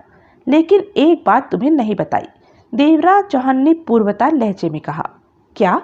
मैं पुलिस वालों को सिर पर भी बिठाकर नहीं रखता, देवराज चौहान ने खतरनाक स्वर में कहा। बिहानी ने दूसरी तरफ मुंह फेर लिया। मैंने तुम्हें जाने के लिए कहा, लेकिन फिर भी तुम मेरे सिर पर खड़े हो। अभी चला जाऊंगा। बिहानी ने देवराज चौहान को देखा। इतनी लंबी ड्राइविंग की है, थकावट सी महसूस कर रहा हूँ, चाय पीकर चला जाऊंगा। देवराज चौहान उसे घूरते हुए कष्ट लेता रहा। अपनी शराफत का नमूना पेश करूं? बिहानी ने शांत स्वर में कहा। मैं जानता हूं तुम्हारे पास इस वक्त रिवॉल्वर नहीं है, हथियार के नाम पर तुम्हारे पास तिनका भी नहीं है। मैं इंसान के चलने के ढंग से पहचान लेता हूं कि सामने वाले के पास हथियार है कि नहीं। तुम्हारे पास नहीं है, जबकि मेरे पास भरी हुई रिवॉल्वर है और तुम पुलिस के वांटेड देवराज चौहान हो। मैं पुलिस वाला हूँ। मैं दावे के साथ कह सकता हूँ कि तुम्हारे कुछ कर गुजरने से पहले तुम्हें शूट कर दूंगा, लेकिन ऐसा कुछ करने का मेरा कोई इरादा नहीं है। थोड़ा सा जो वक्त तुम्हारे साथ मैंने बिताया है, उस दौरान मुझे तुम में ऐसी कोई खराबी नज़र नहीं आई कि मैं तुम्हें नापसंद करने लगूं। रही बात कि तुम मुजरिम हो, तो कोई बात नहीं। जो इंसान कानून की निगाहों में आ जाता है वह देर सबेर फंसता ही है। तुम भी कभी ना कभी फंसोगे। कम से कम मैं तुम्हारा बुरा नहीं सोच रहा, क्योंकि तुम दौलत पाने के लिए सिर्फ डकैतियां डालते हो। तुम्हारे जुर्मों में ऐसा कुछ नहीं है कि तुम्हें जनता के लिए खतरा माना जाए। देवराज चौहान इंस्पेक्टर बिहानी को देखता रहा। मैं तो तुमसे सिर्फ एक चीज चाहता हूँ। बिहानी पुनः मुस्कुराया और देवराज चौहान के कंधे की तरफ इशारा करके बोला, तुम्हारा कंधा। मुझे तुम्हारे कंधे में इतना दम नजर आया है कि इस पर बंदूक रखकर मैं सुधाकर नाइक जैसे इंसान को निशाना ले सकूं। इसलिए चाय पियो और चलते बनो। देवराज चौहान ने सपाट स्वर में कहा। मैं अपने कंधों पर तुम्हारी बंदूक का बोझ इसलिए नहीं उठा सकता कि वह बंदूक पुलिस वाले की है, जिसका रुख कभी भी मेरी छाती की तरफ हो सकता है और ट्रिगर भी दब सकता है, और तुम्हारी छाती पर तमगा लग सकता है कि तुमने देवराज चौहान को खत्म कर दिया। तभी एक छोकरा चाय के 2 गिलास रख गया। वहम में मत पड़, मैं चाय आ गई है, देवराज चौहान ने ऐसे स्वर में कहा कि बिहानी समझ गया अब बात करने का कोई फायदा नहीं। दोनों ने खामोशी से चाय पी। चाय की समाप्ति पर बिहानी ने देवराज चौहान को देखा। चलूं? निकल जाओ यहाँ से, देवराज चौहान सपाट स्वर में बोला। बिहानी खड़ा हुआ, अजीब से अंदाज में मुस्कुराया। जहाँ पर मेरा काम न बने, जो काम मेरी पसंद का न हो, तो वहाँ मैं उल्टी गिनती गिनना शुरू कर देता हूँ। मतलब कि 100 से 1 की तरफ आता हूँ। लेकिन तुम्हारे साथ ऐसा नहीं करूँगा, क्योंकि तुम अब सुधाकर नाइक को खत्म करने की कोशिश करोगे, जो मेरी जान के पीछे है। बिहारी ने बेहद शांत स्वर में कहा। हम में दोस्ती नहीं तो ना सही, लेकिन दुश्मनी भी नहीं है। कहने के साथ ही बिहानी सड़क के किनारे खड़ी अपनी कार की तरफ बढ़ गया। देवराज चौहान के देखते ही देखते वह कार में बैठा, कार स्टार्ट की और मोड़कर वापस मुंबई की तरफ दौड़ा दी। देवराज चौहान कार को तब तक देखता रहा जब तक वह नजरों से ओझल न हो गई। उसके बाद देवराज चौहान की निगाह कुछ दूर नजर आ रहे ढाबे नुमा होटल पर जा टिकी, जिसके बाहर चारपाइयां रखी नजर आ रही थी। शाम हो रही थी। देवराज चौहान ने रात वहीं गुजारने का फैसला किया। बिहानी ने काफी आगे जाकर कार रोक दी। उसके चेहरे पर शांति के भाव थे। मुंबई में उसकी जान को खतरा था। नाइक के आदमी उसे खत्म करने के लिए उसकी तलाश में थे। ऐसे में मुंबई में कदम रखना ठीक नहीं था और देवराज चौहान उसकी सारी दिक्कतें दूर कर सकता था। जब नाइक को मालूम होगा कि देवराज चौहान वापस मुंबई में आ गया है, तो नाइक देवराज चौहान को खत्म करके अपनी इज्जत बचाना चाहेगा। सबका ध्यान देवराज चौहान की तरफ लग जाएगा। ऐसा होने पर कुछ देर के लिए उसके सिर से मौत का खतरा हट जाएगा। बिहानी ने सिगरेट सुलगाकर कस लिया। देवराज चौहान कब मुंबई में कदम रखता है, यह जानना जरूरी था और इसके लिए देवराज चौहान पर नजर रखना जरूरी था। बिहानी जानता था कि कल सुबह तक का वक्त देवराज चौहान उसी कस्बे में बिताएगा जहां उसे छोड़ कर आया है। रात में उस छोटी सी जगह में देवराज चौहान को तलाश करके आसानी से उस पर निगाह रख सकता है। रात होने के इंतजार में बिहानी कार में बैठा सिगरेट फूंकने लगा। देवराज चौहान को मुंबई की सीमा पार कराकर चौबदार वापस पलटा। रास्ते में कार में बैठे दोनों आदमियों को उतारकर वहां से रवाना किया और खुद ममता के पास जा पहुंचा। घर में ममता का कमीना घटिया दारूबाज बाप बंसीलाल भी था। चौबदार को देखते ही बंसीलाल दांत फाड़कर कह उठा, आओ आओ, आजकल तुम आते नहीं। ममता हर समय तुम्हारी बात करती रहती है। कुछ देर पहले ही कह रही थी कि चौबदार से मिले बहुत दिन हो गए। तभी ममता कमरे में आ पहुंची थी। बंसीलाल के शब्द सुनकर उसके होठों पर मुस्कान उभरी। चौबदार के होठ सिकुड़े। उसने एक निगाह ममता पर मारी, फिर बंसीलाल को देखा। तो ममता कह रही थी कि मुझसे मिले बहुत दिन हो गए। चौबदार का स्वर शांत था। हाँ, कुछ देर पहले मैं कल ही ममता से मिलने आया था। कल? बंसीलाल सकपका उठा। कितने पैसे चाहिए? चौबदार मुस्कुराया। 1000। बंसीलाल जल्दी से बोला।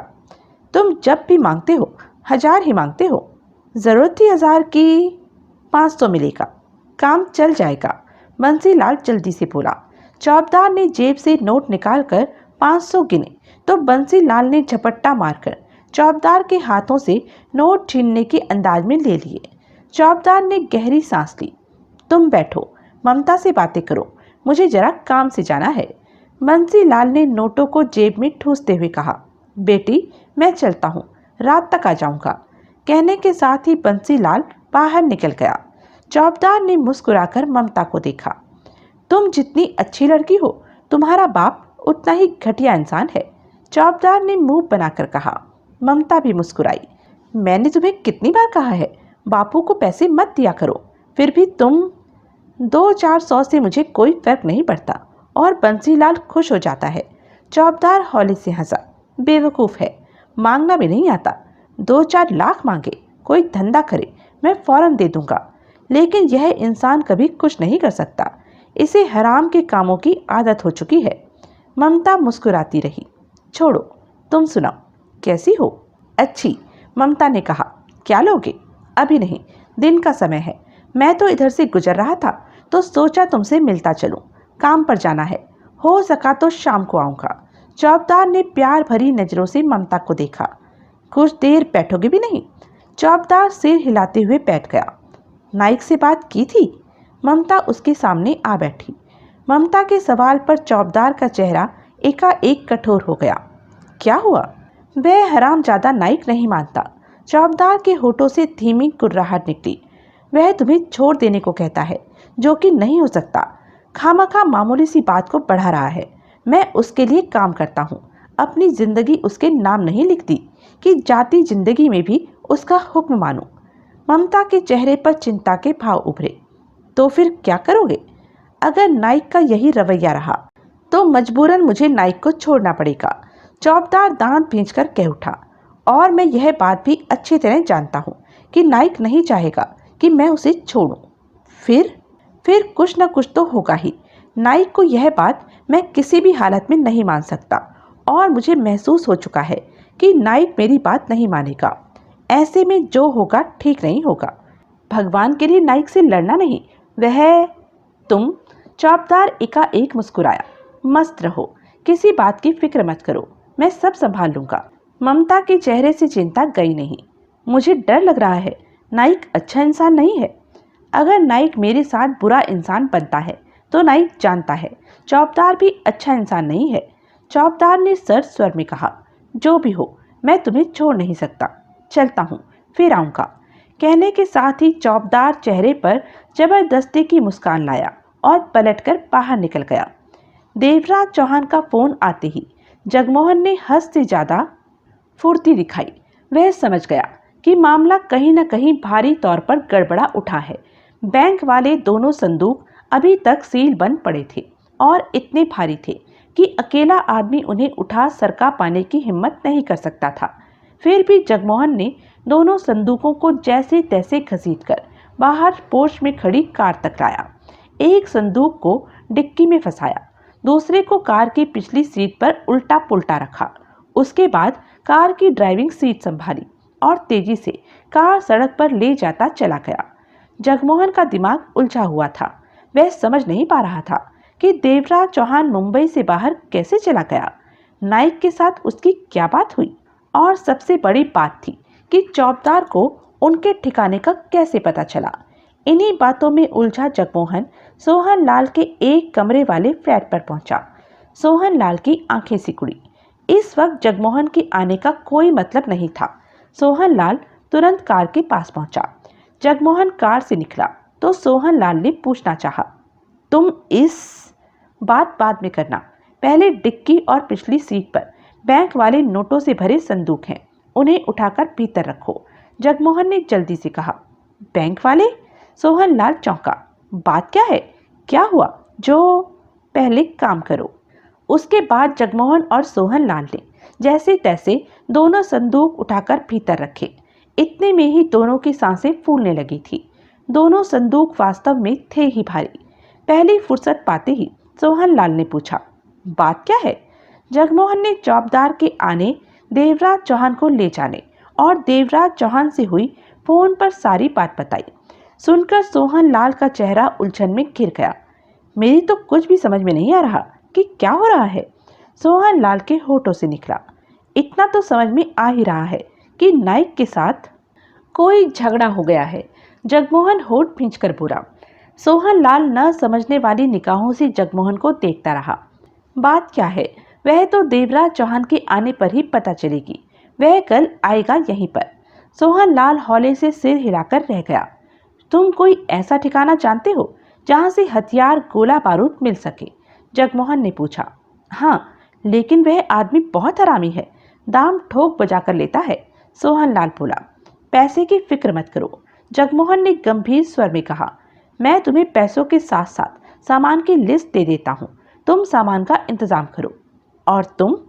मुझे नाइक के धंधों की पड़ताल करनी है कि उसका कौन सा काम कहाँ होता है। अच्छी बात है। सोहन लाल गंभीर था। लेकिन यह दोनों संदूक तो अभी तक सील बंद है। हथियार, बारूद वगैरह लाने के लिए पैसा कहाँ है?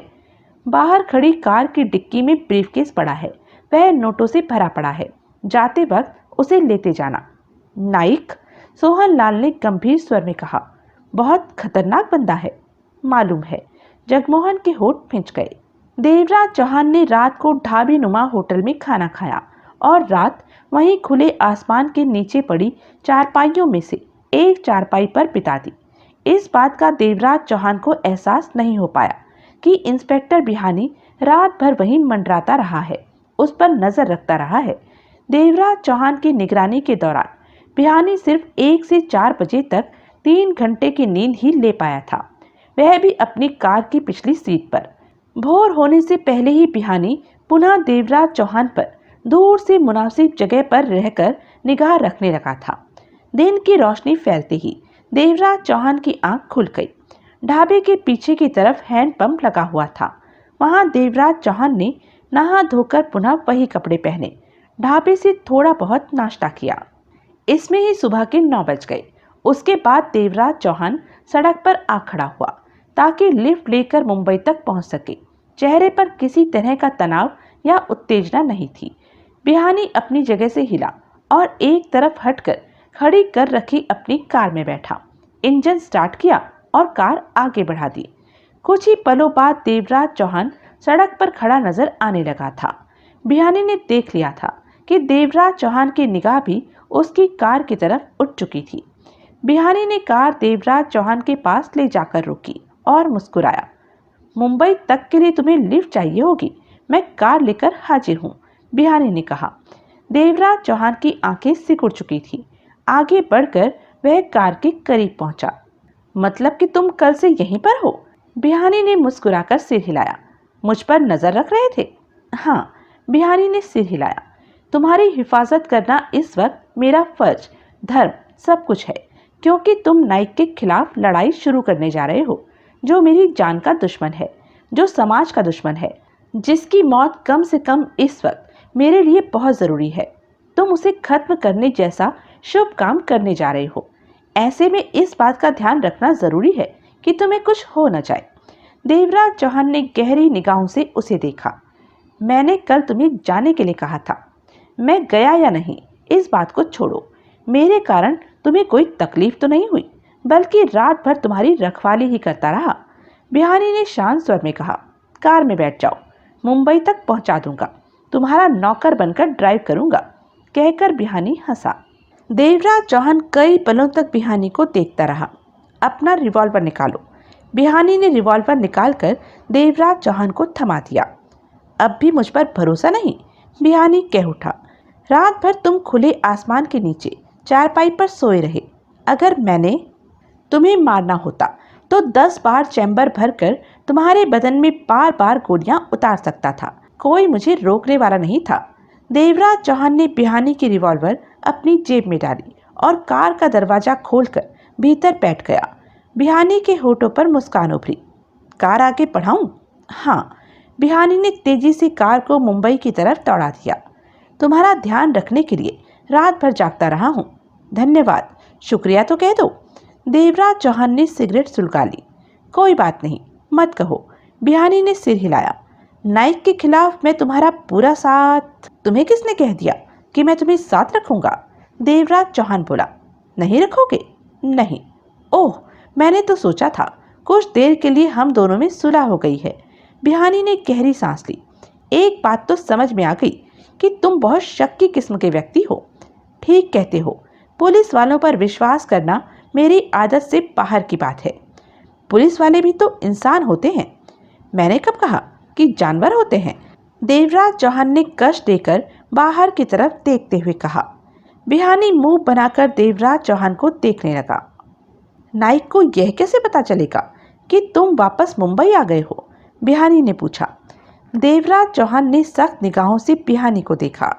ज्यादा सवालबाजी नहीं करो तो अच्छा है। देवराज चौहान ने चुपते स्वर में कहा। नहीं करता, और यह बात भी अपने दिमाग से निकाल दो कि मैं नाइक को खत्म कर ही दूंगा। हो सकता है उसके आदमी मुझे खत्म कर दे। देवराज चौहान ने पूर्वता लहजे में कहा। हाँ। बिहानी के चेहरे पर गंभीरता उभरी। मैं जानता हूँ ऐसा भी हो सकता है, और हर पल मैं यही सोच रहा हूँ कि नाइक जैसे इंसान से तुम कैसे लड़ोगे, जबकि उसके आदमी का जाल मुंबई में हर तरफ फैला है। किसी से भी टकराने के लिए वह साधन संपन्न है, जबकि तुम्हारे बारे में मैं अभी तक कोई राय कायम नहीं कर पाया कि तुम कैसे इस लड़ाई में टिके रहोगे। देवराज चौहान ने बिहानी की बात का कोई जवाब नहीं दिया। मुंबई पहुंचने तक उनके बीच कोई खास बात नहीं हुई। 1.5 घंटे बाद कार मुंबई की सीमा में प्रवेश कर गई। सड़क पर लगे बोर्ड पर निगाह पड़ते ही देवराज चौहान के चेहरे पर अजीब सी मुस्कान फैल गई।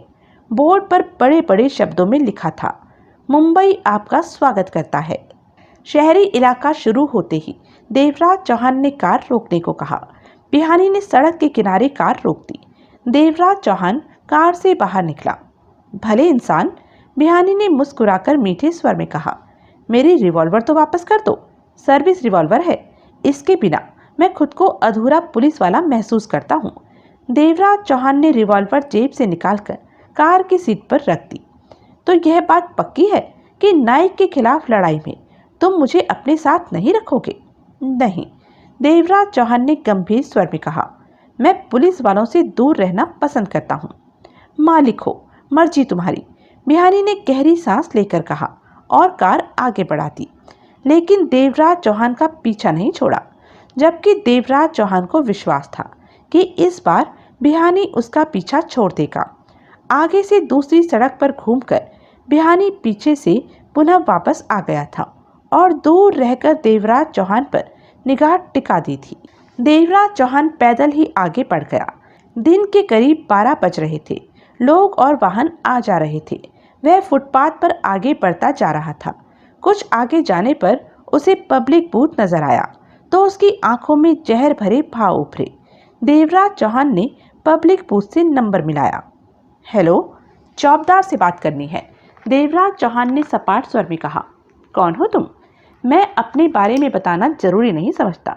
चौबदार से मेरी बात कराओ। क्षणिक खामोशी के बाद प्रेमलाल की आवाज़ उसके कानों में पड़ी।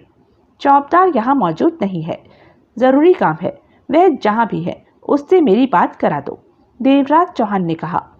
अपने बारे में नहीं बताओगे? नहीं। फ़ोन नंबर नोट करो, इस नंबर पर चौबदार से तुम्हारी बात हो सकती है। कहने के साथ ही प्रेमलाल ने नंबर बताया। देवराज चौहान ने प्रेमलाल के बताए नंबर पर फ़ोन किया। चौबदार से बात हुई। हेलो, मैं देवराज चौहान बोल रहा हूँ। देवराज चौहान ने होठ खींचकर कहा।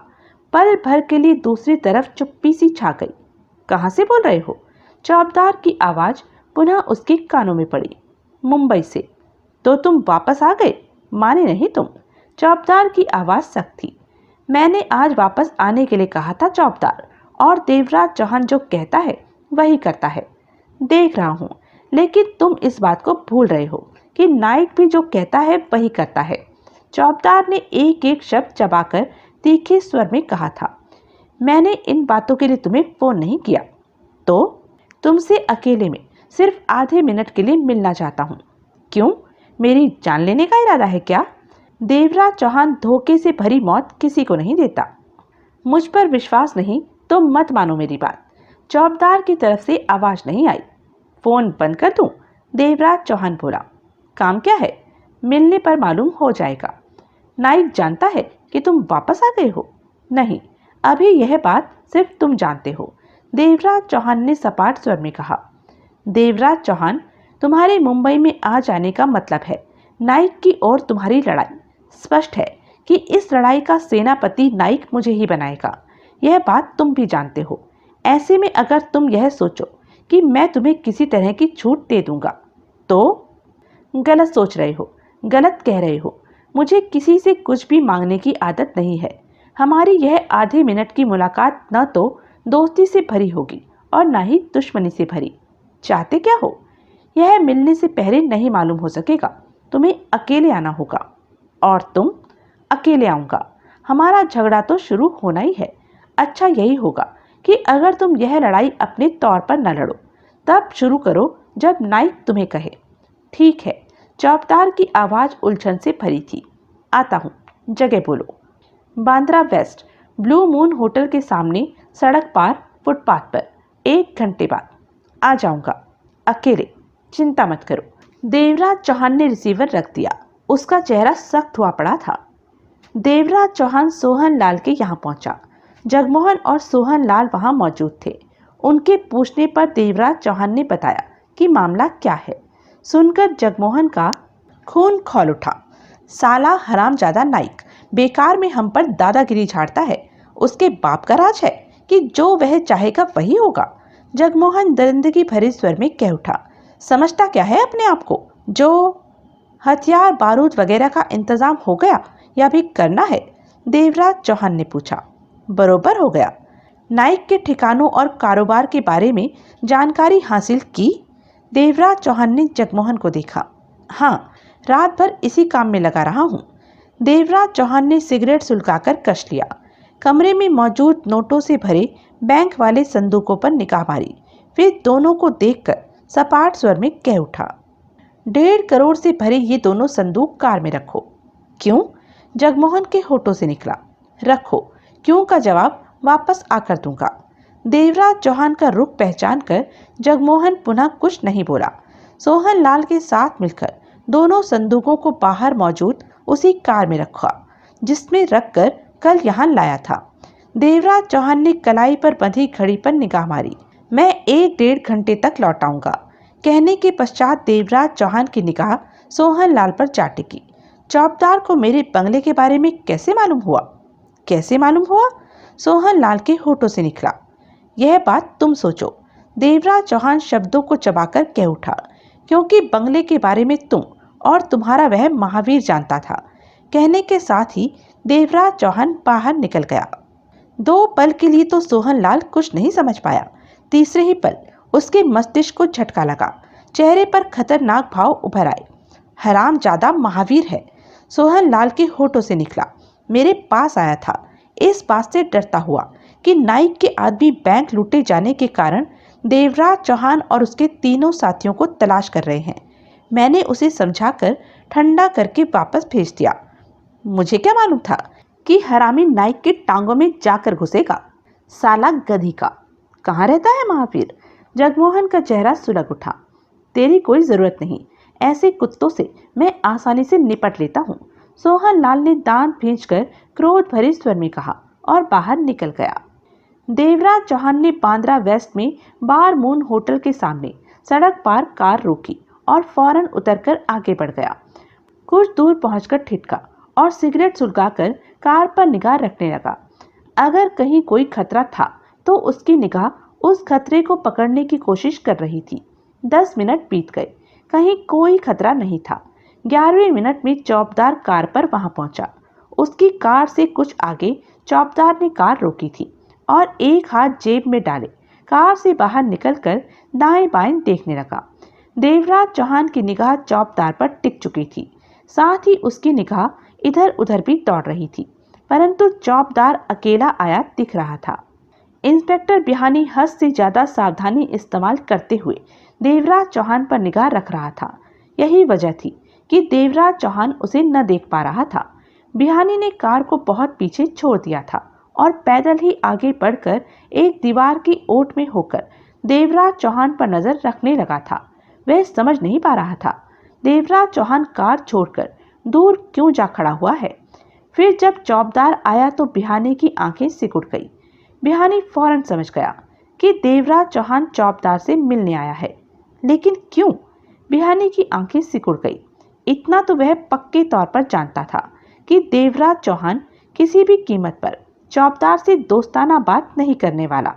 सब ठीक पाकर देवराज चौहान चौबदार की तरफ बढ़ा। देवराज चौहान को आता पाकर चौबदार का जेब में पड़ा हाथ रिवॉल्वर पर सख्ती से चिपट गया। उसकी आंखों में सतर्कता के भाव आ गए थे। देवराज चौहान पास आकर ठिठका, अकेले आए हो? हाँ, चौबदार की आवाज सख्त थी। अगर तुम कोई गलत हरकत, मैंने कहा था सिर्फ आधे मिनट की बात है, अगर देर लगी तो तुम्हारी वजह से होगी, देवराज चौहान ने तीखे स्वर में कहा। वह सामने मेरी कार खड़ी है, उसमें बैंक वाले दोनों संदूक मौजूद हैं जिनमें 1.5 करोड़ रुपया है। दोनों संदूक उठाकर अपनी कार में रख लो। चौबदार के चेहरे पर अजीब से भाव उभरे, आंखें सिकुड़ गई। बैंक वाला 1.5 करोड़ तुम वापस दे रहे हो? चौबदार के होठों से निकला। हाँ, देवराज चौहान ने जहरीले अंदाज में सिर हिलाया। क्यों? क्योंकि वह मैंने बैंक से लूटा था और नाइक बोलता है उसका लूटा है। झूठी बात मुझे अच्छी नहीं लगती, इसलिए मैं झूठ को सच बनाऊंगा, देवराज चौहान सख्त स्वर में कह उठा। सच बात में तो सुधाकर नाइक को भी लड़ाई करने में मजा आएगा, अच्छा लगेगा। उसके मन में लड़ाई के दौरान मन का चोर उसे तंग नहीं करेगा। बराबर की बात में मजा ही कुछ और आता है। चौबदार के चेहरे पर असमंजस से भरे भाव उभरे। तुम? चौबदार, देवराज चौहान पूर्वता लहजे में कह उठा। कार में पड़े बक्सों को उठाकर अपनी कार में रख लो। मेरी तरफ से नाइक को तोहफे के रूप में दे देना और कहना कि देवराज चौहान जल्दी ही इस 1.5 करोड़ को नाइक का माल मानते हुए लेने आएगा। चौबदार के चेहरे पर एकाएक खतरनाक भाव नाच उठे। तुम जानते हो नाइक अब तुम्हें छोड़ेगा नहीं, क्योंकि तुम उसका कहा ना मानकर मुंबई में आ गए हो। यह बात की बात है, नहीं अभी की ही बात समझो। और सब कुछ जानकर भी तुम यह 1.5 करोड़, इस 1.5 करोड़ को तुम नाइक तक पहुंचा दो, देवराज चौहान ने सर्द स्वर में कहा। बाकी की बात मैं फोन पर नाइक से कर लूंगा। तुम बहुत बड़ी बात बोल रहे हो देवराज चौहान, इतनी बड़ी कि मेरे लिए यह मामूली बात है, देवराज चौहान कहर भरे स्वर में कह उठा। शेर अगर पागल हो जाए तो मैं उसके जबड़े में हाथ डालकर सीने में धड़कता दिल मुट्ठी में बंद करके बाहर निकाल लेता हूँ। चौबदार का हाथ जेब में पड़ी रिवॉल्वर पर और भी कस गया। अगर मैं तुम्हारे पास शराफत से आने की जुबान देकर न आया होता तो अब तक जेब में पड़ी रिवॉल्वर की सारी गोलियां तुम्हारे सीने में उतर चुकी होती। चौबदार एक एक शब्द चबाकर दरिंदगी भरे स्वर में कह उठा। देवराज चौहान की आंखों में मौत के सर्द भाव आ गए। चाहो तो अपनी इस इच्छा को तुम अब भी पूरा कर सकते हो, मेरी तरफ से छूट है। जरूरत नहीं, जिस जुबान के साथ आया हूँ उसी जुबान के साथ जाऊंगा, चौबदार काले स्वर में कह उठा, क्योंकि बहुत जल्दी मुझे तुम्हारा शरीर उधेड़ने का मौका मिलने वाला है। देवराज चौहान के दांत पिंच गए। कार से बैंक के दोनों संदूक निकालकर अपनी कार में रखो, देवराज चौहान ने नीचे स्वर में बोला। हाथ लगाओ, चौबदार उसे खतरनाक भाव में देखता हुआ कह उठा। उसके बाद देवराज चौहान और चौबदार ने दोनों संदूक उठाकर चौबदार वाली कार में रखे। इस दौरान दोनों के बीच तनाव छाया रहा। फुर्सत पाकर दोनों ने एक दूसरे को देखा। अब मौत की बिसात पर ही मुलाकात होगी। चौबदार की आवाज में खूंखारता के भाव आ गए। देवराज चौहान के होठों पर सहमति से भरी मुस्कान उभरी। पहले आया मैं था, लेकिन यहाँ से पहले जाओगे तुम। चौबदार बिना कुछ कहे पीछे होठों से कार में बैठा। कार स्टार्ट की। सीधे नाइक के पास जाना, कहीं और मत चले जाना, मैं नाइक से फोन पर बात करूंगा। चौबदार ने कार स्टार्ट की और आगे बढ़ा दी। देवराज चौहान ने उसकी जाती कार पर निगाह मारी, फिर अपनी कार की तरफ बढ़ गया। दूर से देखता असमंजस में घिरा बिहानी देवराज चौहान के पीछे हो गया। सब कुछ उसकी आंखों के सामने हो रहा था, लेकिन जो हो रहा था वह उसकी समझ से बाहर था। नाइक साहब, प्रेमलाल ने शांत स्वर में कहा, आपके कहने के मुताबिक मैंने कल फौरन ही अपना खास आदमी ममता नाम की उस लड़की पर नजर रखने के लिए लगा दिया था। सुधाकर नाइक की आंखें सिकुड़ गई। प्रेमलाल खामोश रहा।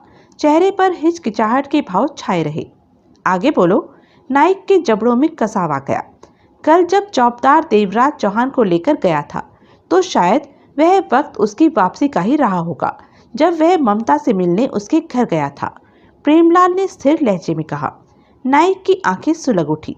मेरे मना करने पर भी वह ममता से मिला? प्रेमलाल चुप रहा। मेंटल हो गया है चौबदार, नाइक की भी बात नहीं मानता। मैंने मना किया, मेरी बात भी नहीं मानता। मेरा डर नहीं रहा चौबदार को। क्यों रहेगा? उसके सिर पर तो उस छोकरी का जादू सिर चढ़कर बोल रहा है। सुधाकर नाइक का स्वर धधक उठा। मैंने बोला था उसको कि हमारे धंधों में छोकरी की जगह नहीं है, लेकिन माना नहीं चौबदार मेरी बात को। नहीं माना। वह जानता है कि नाइक की बात न मानने का क्या नतीजा हो सकता है, फिर भी नहीं माना। कमाल है, हैरानी है। प्रेमलाल बखूबी नाइक के चेहरे के भावों को पहचान रहा था। उसका दिल गवाही दे रहा था कि नाइक इस बात को भूलने वाला नहीं। चौबदार के पास क्या मेरे से ज्यादा ताकत है? नाइक ने प्रेमलाल को देखा। नहीं, वह तो आपका सेवक है। प्रेमलाल सतर्कता भरे स्वर में कह उठा। सेवक? नाइक ने खा जाने वाली निगाहों से प्रेमलाल को देखा। कैसा सेवक है वो? मेरे सामने तो सिर झुकाए हाथ जोड़े खड़ा रहता है। जो मैं कहता हूँ उसके जवाब में सिर इतनी जोरों से हिलाता है कि मुझे लगता है कि कहीं उसकी गर्दन की हड्डी न टूट जाए। लेकिन यहाँ से जाने के बाद मेरा कहा पूरा नहीं करता, भूल जाता है। प्रेमलाल ने सूखे होठों पर जीभ फेरी। चौबदार को भूलने की बीमारी तो नहीं है? नाइक ने वहशी निगाहों से प्रेमलाल को देखा। नहीं, फिर तो सोचने वाली बात हो गई। नाइक की आवाज में खतरनाक भाव उभरे। चौबदार ने मेरी बात नहीं मानी, बहुत गलत किया। जब तक उस छोकरी का भूत उसके सिर पर सवार रहेगा, वह ऐसे ही करता रहेगा। और तो और, कल को वह छोकरी बोलेगी कि नाइक का मर्डर कर दे, तो अपना चौबदार नाइक का मर्डर भी कर देगा। प्रेमलाल पहले की तरह ही खामोश रहा। नाइक के चेहरे के भाव बदले। एकाएक मुस्कुराकर बोला, अपना चौबदार भी अच्छा मजाक करता है, बढ़िया बंदा है। प्रेमलाल जानता था कि नाइक इस समय पागल हो रहा है। तुम जाओ। जी, इस बात का जिक्र चौबदार से मत करना। वह मजाक करता है तो मुझे भी उसके साथ मजाक करना चाहिए। तुम जाओ, अपने काम से मतलब रखो। चौबदार सीधा हो जाएगा। बोलना भी मत चौबदार से कि उसको या उसकी छोकरी को लेकर हम में कोई बात हुई है। जाओ जाओ। प्रेमलाल बाहर निकल गया। मेंटल हो गया है, जानता नहीं चौबदार कि नाइक कितना डेंजर आदमी है। नाइक दांत भींचे बड़बड़ा उठा। मैं बोला, मना किया, फिर भी मेरी बात नहीं माना। क्यों नहीं माना? कई पलों तक नाइक के चेहरे पर दरिंदगी के भाव छाए रहे। फिर उसने रिसीवर उठाया और नंबर डायल करने लगा। इस दौरान उसके दांत भींचे रहे। लाइन मिली। दूसरी तरफ से रिसीवर उठाया गया। हेलो, सेवक राम से बात कराओ। तुम कौन हो? मैं। नाइक के चेहरे पर कड़वे भाव उभरे। अब तेरे को मेरा नाम सुनने की जरूरत पड़ गई? मेरी आवाज से नहीं पहचानता क्या? बुला अपने बाप को, जल्दी कर। लाइन पर खामोशी छा गई। चंद पलों बाद उसके कानों में सेवक राम की आवाज पड़ी। नमस्कार नाइक साहब, हुक्म कीजिए। आज मुझे कैसे याद कर लिया? तेरा आदमी मेरा नाम पूछता है। गलती हो गई उससे, बच्चा है, समझ नहीं पाया। सेवक राम के स्वर में मिठास थी। बच्चे पालने का शौक है तो उन्हें समझा कर रखा कर। सुधाकर नाइक ने चुपते स्वर में कहा। अब समझा दूंगा। सेवक राम ने कहा, आपने बहुत देर से कभी सेवा का मौका नहीं दिया। मौका देने के लिए ही फोन किया है। नाइक की आवाज में सर्द भाव थे। हुक्म कीजिए, एक पता नोट कर, कहकर नाइक ने बंसीलाल ममता के घर का पता नोट कराया। कर लिया। यहाँ पर एक लड़की रहती है, ममता नाम है उसका, समझा? नाइक का स्वर सख्त था। जी। इस लड़की को खत्म कर दो। हो जाएगी।